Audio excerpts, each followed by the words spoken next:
Next 24 hours मेरी life के सबसे एक्सट्रीम 24 आवर्स होने वाले थे, क्योंकि मैं इसमें एक इनसेन टाइम टेबल फॉलो करने वाला था जो जेई, नीट, यूपीएससी और इन सब के टॉपर्स ने क्लेम किया है कि इसी टाइम टेबल की वजह से वो टॉप मार पाए थे एग्जाम्स में। तो मुझे भी देखना था ऐसा क्या है भाई इस टाइम टेबल में।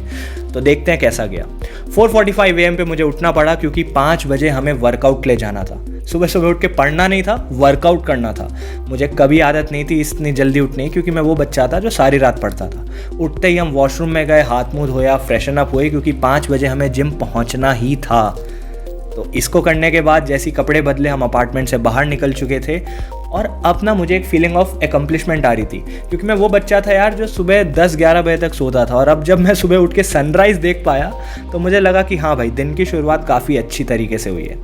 तो अब हम जिम की तरफ जा रहे थे और मैं बहुत एक्साइटेड था अपने मॉर्निंग वर्कआउट के लिए। अब मैं बोलूँगा तुम लोगों को कि मैं हमेशा से एक एक्टिव बंदा रहा हूँ, लेकिन वर्कआउट्स मेरे इवनिंग में रहे हैं। तो मॉर्निंग में वर्कआउट करने में मज़ा आ गया। हमने पहले स्ट्रेचिंग करी, abs, core and body weight exercises में हमारा मेन फोकस रहा था। अब मैं बोलूँगा कि मैंने अपने sets and number of exercises variations बहुत ज़्यादा रखे थे, क्योंकि मैं काफ़ी टाइम से करता आ रहा हूँ। अगर तुम अभी अभी स्टार्ट कर रहे हो तो तुम धीरे धीरे करके बढ़ाना। मैंने प्लैंक्स वगैरह के अपने पुराने जो माइलस्टोन्स थे, टारगेट्स थे, उनको ब्रेक करने की कोशिश करी। धीरे धीरे मैं ट्राई कर रहा हूँ कि मैं 5 मिनट के मार्क को छू दूँ, लेकिन अभी भी मैं वो 3 मिनट के मार्क को ही पार कर पा रहा हूँ मुश्किल से।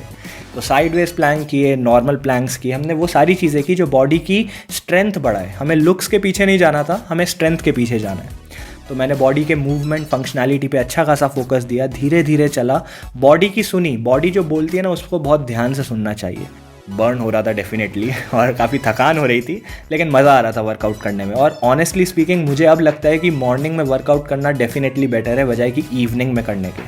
पुशअप्स करे, आर्चर पुशअप्स करे, पुशअप्स के भी वेरिएशंस करे, और लास्ट मैंने मेडिटेशन करी। मेडिटेशन करने में सच में बहुत अच्छा लगा, और सुबह सुबह मेरा माइंड क्लियर हो गया। थोड़े बहुत ईमेल्स वगैरह देखे मैंने वर्क के, और उसके बाद हम रेडी थे वापस अपने रूम में जाने के लिए। अब वापस जाने के बाद हमें साफ़ सफाई करनी थी अपने वर्क प्लेस की, जहाँ हम पढ़ने वाले हैं। तो वहाँ पे मैंने साफ़ सफाई करी, अपनी बुक्स और आईपैड प्लेस कर दिया, ताकि नहा के आने के बाद, फ्रेशन अप होने के बाद हम सीधा पढ़ने बैठ सकें, टाइम ज़रा भी वेस्ट ना हो। अब 6:15 AM हो चुके थे, हम शावर के लिए गए। और शावर में ना ऑनेस्टली स्पीकिंग सबसे बढ़िया आइडियाज़ जो होते हैं ना पूरे दिन भर के, वो हमेशा शावर में आते हैं। तो वहाँ मैं बहुत सोचता हूँ। उसके बाद हम ब्रेकफास्ट करने बैठे। ब्रेकफास्ट ऑनेस्टली स्पीकिंग मैंने खुद बनाया था, और मैं बहुत अच्छा कुक नहीं हूँ, लेकिन मैंने ट्राई किया कि ठीक है यार, एक बैलेंस डाइट मिल सके। तो ओट्स, एग्स, उन सब पे मैंने ध्यान दिया। सुबह 7 बजे हमने रीडिंग चालू करी, और रीडिंग में मैंने ट्राई किया करिकुलम से बाहर की चीज़ें पढूं, वो चीज़ें जो एक्चुअली मेरी पर्सनैलिटी ग्रो करे, सिर्फ आधा घंटा। उसके बाद 7:30 AM से हमने हार्ड कोर पढ़ाई चालू कर दी थी। वो चीज़ें करी जो हमारे दिन की प्रायोरिटी लिस्ट में सबसे ऊपर आने वाली है। हर दिन की मैं एक लिस्ट बनाता था सोने से पहले, तो आज की भी मैंने लिस्ट बनाई, और इस दौरान मैंने वो चीज़ें करी जो मेरी प्रायोरिटी में सबसे ऊपर थी। हो सकता है वो NCERT पढ़ना हो, या फिर हो सकता है बैकलॉग्स ख़त्म करना हो। ऐसा होता है कि सुबह सुबह जब आप वर्कआउट करके फ्रेशन अप होके आते हो, तो इस समय आपकी ब्रेन एक्टिविटी सबसे ज़्यादा हाई होती है। इस समय जो आप पढ़ोगे वो सीधा अंदर एब्जॉर्ब हो जाएगा। तो सबसे इंपॉर्टेंट टॉपिक्स, इंपॉर्टेंट टास्क मैंने इस समय के लिए रख लिए थे। बहुत अच्छा लग रहा था, फ्रेशन अप था, ज़रा भी थकान नहीं थी, और दूसरों से जल्दी मैं चालू कर चुका था अपना दिन। फिर 11 से लंच तक मैंने क्वेश्चन प्रैक्टिस लगाई। अब क्वेश्चन प्रैक्टिस में आप हो सकता है मॉक टेस्ट लगाओ, और हो सकता है आप अपने साइड बुक से क्वेश्चन प्रैक्टिस लगाओ। तो MTG के क्वेश्चन प्रैक्टिस, PYQs, ये सब मैंने लगाया। अगर मैं मॉक टेस्ट लगाता तो मैं खाली 2.5 आवर बैठ के लगाता, बजाय कि 3 घंटे के। 2:30 के आसपास मैंने अपना लंच किया। 3:30 में दोबारा अपने ऑनलाइन लेक्चर्स के लिए बैठ गया था। अब ऑनलाइन लेक्चर्स में मैं ट्राई करता हूँ कि यूट्यूब बहुत अच्छा एक कॉन्सेप्ट लगता है मुझे, कि यूट्यूब से अगर हम पढ़ सकें ना तो बहुत मज़ा आता है। अब यूट्यूब में जो जेई वाले टीचर्स हैं ना, वो फिज़िक्स वगैरह बहुत अच्छी पढ़ाते हैं, तो उनसे मैं फोकस करता हूँ।